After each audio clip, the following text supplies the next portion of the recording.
ดีๆละสบายดีน้องนักศึกษาทุกคนวันนี้อาจารย์จะมาทำคลิปเรียนสอนมาเฮ็ดคลิปสอนในการใช้เวลาช่วงโควิดนี้นะมาน้องทุกคนก็สิว่ามีปัญหาเกี่ยวกับพยาธิโควิดนี่ที่บอกนี่คือเริ่มต้นการเข้าเลยอาจารย์จะมาเริ่มต้นใช้โปรแกรมเลยนะนี่คือโปรแกรม ArcMap.js นะหรือว่า JS นะแล้วมาเข้าใน ArcMap 10.4 นี้นะจะคลิกแล้วความดันสร้างสเปกตรัมเป็นเก่ามันจะขึ้นมาเป็นลักษณะนี้กันเราทำตัวนี้ก็มีแต่ให้กันระวังนะป้องกันตัวเองถ้าอัดปากอาจารย์จะเจอล้างมือตบมือแต่กันในห่างกันในห่างกันฉะนั้นบางทีนี่อาจารย์จึงจำเป็นจะต้องทราบเป็นวิดีโอไว้นะการสอนเป็นออนไลน์แต่บางคนก็มีความจำเป็นใจเยอะนะก็มีเงื่อนไขกันความมีเงื่อนไขมันสามารถซื้อคอมได้นะแต่ว่าสามารถซื้อโทรศัพท์ได้มันก็จำเป็นนะฉะนั้นตรงที่จำเป็นนะนี่อาจารย์จะเป็นวิดีโอนี้ไว้นะก็คืออาจารย์เขียนไว้แล้วว่าวิดีโอนี้บ่ให้เผยแพร่แต่ละใดนะนอกจากในห้องเรียนของเราเองที่ว่าจะเป็นลิขสิทธิ์ของอาจารย์เองใช้เฉพาะในการสอนมันก็จะขึ้นมาเป็นลักษณะนี้อาจารย์จะเริ่มต้นใหม่เลยมันก็จะเป็นในกรณีพอได้มีโปรแกรมนี่ที่ใช้หลายอันนะที่เคยใช้มาแล้วมันก็จะเป็นลักษณะนี้ถ้าหากว่าเมื่อใดที่บ้านเคยใช้ก็จะบ่มีอย่างนี้นะครับเดี๋ยวอาจารย์จะ cancel ออกมันก็จะเป็นหน้าต่างนี้ในหน้าต่างนี้นะอาจารย์จะสอนว่าหากว่าในนี้อาจารย์ก็จะมาสอนเริ่มจุดแดการตั้งโซนการตั้งค่าขั้นต้นนิดในขั้นตอนทำเอ็ดนะเป็นอาจารย์เลยนะเบิ้งวิดีโอนี้สามารถได้เลยสามารถนำใช้ได้ก็ไม่เป็นเลยนะถ้าผู้ใดดูมันกับพยายามเบิ้งอะไรนะนี่นะคืออันโนนยูนิตนะเดี๋ยวอาจารย์จะพาไปตั้งอันใหม่ก่อนนะตั้งขึ้นใหม่เกี่ยวกับทางฝ่านี้ก่อนนะโดยการไปที่ซองดีนะบอกที่เราจะเก็บนะซองดีละจะไปซองดีไว้มาสร้างซองดีนี่ทางที่สร้างขึ้นเป็นแต่จะมาสร้างโปรเจกต์มันไว้ว่าคลิกขวาใส่อะไรเข้ามานี่หรือว่าเอาใส่ก็ได้นะจะนี่ก็ได้นะก็จะออกมาเพียงนะสร้างเป็นโปรเจกต์อาจารย์จะเขียนnewโปรเจกต์นะ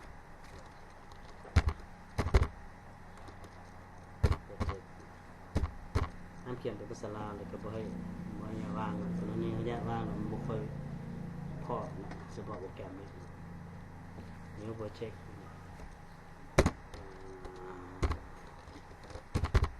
ที่จำสิบ่เนี่ยว่างเลยเด้อจักหน่อยสินั่นจักหน่อยสิบ่ผ่านในบางอันเนาะพอเทสนะ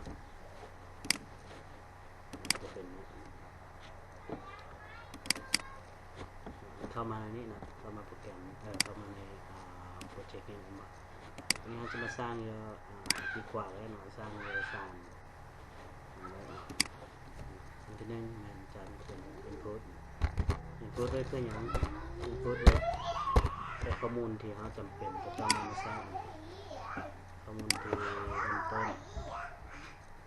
ข้อมูลสร้างเป็น3อันนี้สร้างอันนั้นเลยเนาะอันนี้เป็น input raster vector เป็น3อย่างอยู่ในนี้ฉะนั้นก็แปลโปรแกรมนี่ถือว่าสร้างนี่หมายความว่าบอลเดียวเก็บข้อมูลสร้างเพื่ออย่างเนาะสะดวกสบายในการค้นข้อมูลเนาะการเติมข้อมูลเฉพาะในโปรเจกต์นั้นครับถ้าจะเซฟไว้บนอื่นจะเอาไว้บนอื่นก็จะยากในการค้นข้อมูลเนาะอันนี้คือวิธีการหนึ่งในการจัดการของโปร รแกรมฉะนั้นเราก็ต้องให้เป็นลักษณะนี้ทุกโปรแกรมมันบ่ว่าแต่โปรแกรม JS นี่สามารถได้นั้นถ้าเวทนี้มันก็บ่สะดวกเวลาการคนคว้าข้อมูลคืนไซต์ถ้าหากมาล่างก็เป็นเดือนแล้วเป็นปีสิ่งอย่างเงี้ยแต่ละคนก็มีแผนการสร้างการจัดการไฟล์แล้วก็โปรแกรมนั้นไม่ไปที่จะแนะนำไปเปลี่ยนอันนี้เป็นมือเป็นมอเตอร์นะกว่าเวลาเราใส่แล้วก็เป็นมอเตอร์กว่าสารนี่ก็ใส่แต่ว่าทางใส่หมดนี่เราจะใส่ในระบบเมติกแต่เขานี่นะกว่าเขานี่แล้วมาพี่ที่กว่าเขาเยอะมาพี่หรือแล้วบางคลิกอย่างนี้นะแล้วคลิก2 เดือนบางคลิก2 เดือนใส่เลยเยอะนี่มันก็ขึ้นมาในขนาดนี้มันก็จะมีหลายแต่ว่ามันเลือกอยู่ที่system Linux หรือ Linux system นะแล้วก็มันก็จะเป็นลักษณะนี้ถ้าแบบโปรแกรมใส่ใหม่หรือถ้าเราก็จะเป็นลักษณะนี้อันนี้ทำ add folder ด้วยนะต่อไปก็คือจะเข้าไปโปรเจกต์นี้โปรเจกต์เลยนะเรียก IUTM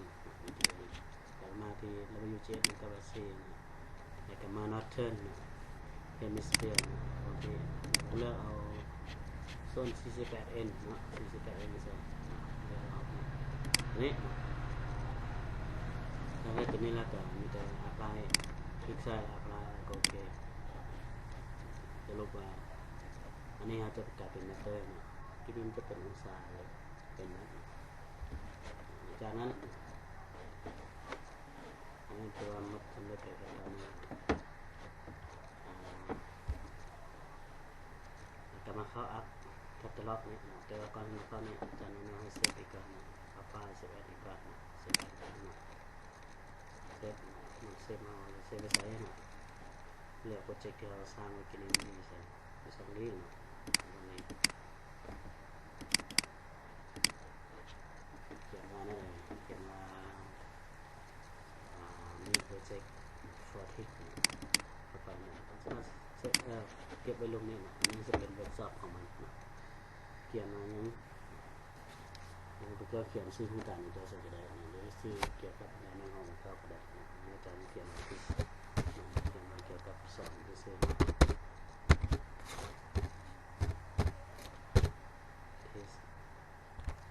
จะเป็นห้องเนาะเดี๋ยวตัวนี้จะเป็นเซฟตัวนี้จะเรียกว่าเซฟแล้วจะเซฟตัวหน้าตั้งน้อยนี่เลยแล้วจะตั้งหน่วยเป็นเซฟกับแล้วก็ซีมจะขึ้นในแถวนี้จากนั้นเราก็ไปเข้า Arc Toolbox เพื่อไปตั้งค่า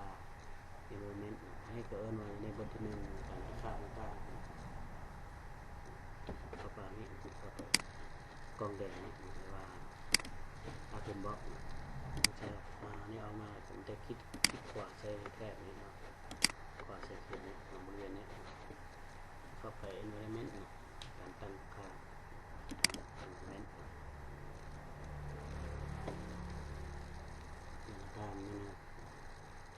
มันจะขึ้นมาเป็นenvironment setting อันนี้เวลาเนี้ยตั้งขึ้นมาจะถามว่าตั้งเพื่ออะไรจะตั้งเพื่อเวลาเราสร้าง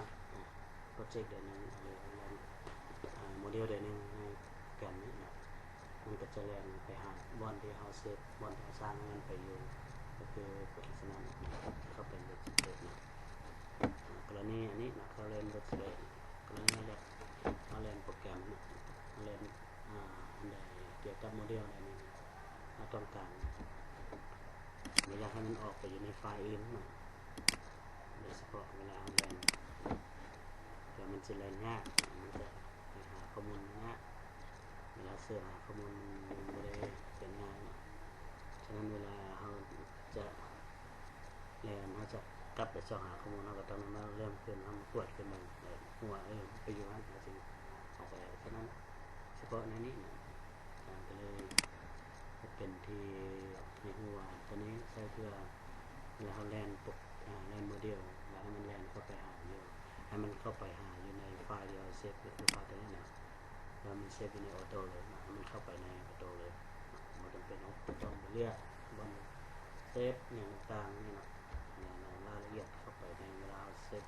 แล้วตัวจีเต็มนะทางกระชีนำเต็มจุดนั้นนะถ้าแต่ไม่ลืมหรือทางลืมตัวจีจะถามเป็นว่าเวลาใช้โปรแกรมตัวจริงจะเอาเล่นโปรแกรมมันจะเป็นอะไรมันจึงตั้งตัวนี้กรณีถ้าเป็นอันนี้เป็นไฟล์ที่จะแนะนำก็คือ raster จะเป็นไฟล์ที่เป็น JPEG หรือเป็นแผนภาพนะถ้าเป็น vector ก็เป็นข้อมูลที่เป็นเรียกว่าเป็นตัวเลขในชาติเลขหรือเรียนเป็นสามารถมันขีดเป็นลายเป็นต่างๆที่ในความจริงที่จันอธิบายเกี่ยวกับraster กับ vector ให้เราฟังในเราฟังการเกี่ยวกับเบิ่งในเราค่อยของต่างๆถ้าหากว่าผู้ใดที่ใช้ raster เกี่ยวกับ raster ในการที่ใช้เป็น vector การก็ได้นะตัวนี้พอเรียนตัวนี้จะได้ใช้ทำ vector และ raster นั่นตัวนี้จากที่เรียนเกี่ยวกับ vector ต้องใช้ vector ให้เรียนใช้ raster ก็อยากใช้ raster หรือว่าใช้ raster ก็ให้บอกเป็นอย่างนี้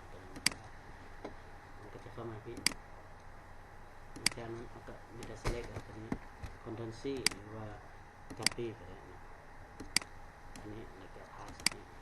มาอย่างนี้ถ้าไปนะก็จะ output ตัวนี้เอาเลือกเอาตามใดนะตามที่เราเลือกนะมันเข้ามาเลือกเอาตามที่เราเลือกไว้ด้านตัวนั้นนะจะมีแต่ทางนี้นะอาจารย์ก็โอเคไปนะที่ว่าการตั้งค่าต่างๆก็มาจะมีอันนี้จะเป็นบทที่หนึ่งที่อาจารย์แนะนำไว้อาจารย์จดไว้รายละเอียดอันใดบ่เข้าใจก็กรุณาหรือว่าสามารถโทรเข้ามาหาอาจารย์เลยนะโทรถามอาจารย์เลยหรือว่าโปรแกรมที่อาจารย์สร้างและวิดีโอที่อาจารย์สร้างออกไปเนี่ยสามารถใช้ได้ถ้าผู้ใดใช้ไว้ก็มาเข้ามาอาจารย์คิดว่าผู้นั้นบ่ตั้งใจนะถ้าเบิ่งตามนี้ก็จะมาสร้างตามนี้เพราะนี่จะมีส่งตัวไปเนาะฉะนั้นเรียนเอาอันนี้ได้ก่อนถ้าผู้ใดครับในการใช้โปรแกรมสร้างก็พยายามเฮ็ดหลายเรื่องเนาะความพยายามมันก็บ่หมายความว่ามันจะล้มเดียวตลอดมันจะต้องมีสำเร็จคือกันแต่ถ้าผู้ใดบ่มีคอมก็สามารถเป็นข้อมูลมูผู้ใดที่มีคอมก็ให้มูที่บ่มีคอมมันยืมเลยเพื่อเผยแพร่กันเผยแพร่กันเกี่ยวกับการเรียนนี่เนาะแต่ว่าเขามีแล้วคอมเขาก็ให้มูยืมแน่ถ้าเปลี่ยนแล้วเพราะเปลี่ยนแล้วก็ก่อนเด้อหรือว่ามันนั่งน้ำกันก็ได้พวกนี้มันนั่งน้ำกันอาจจะเทศน้ำกันก็พวกนี้ถ้าก็ชื่อดีก็เปลี่ยนมือกันจับเมาส์สำคัญรายละเอียดฉะนั้นถ้าบ่เคยจับเมาส์เตือไปจับเมาส์มือกระสั่นอันนี้จะแนะนำไว้อันนี้เนาะเราก็ใจที่พากันศึกษาแล้วก็เรียนเอาจนจบคลิปนี้นะอาจารย์ฝากไว้เมื่อเดี๋ยวคน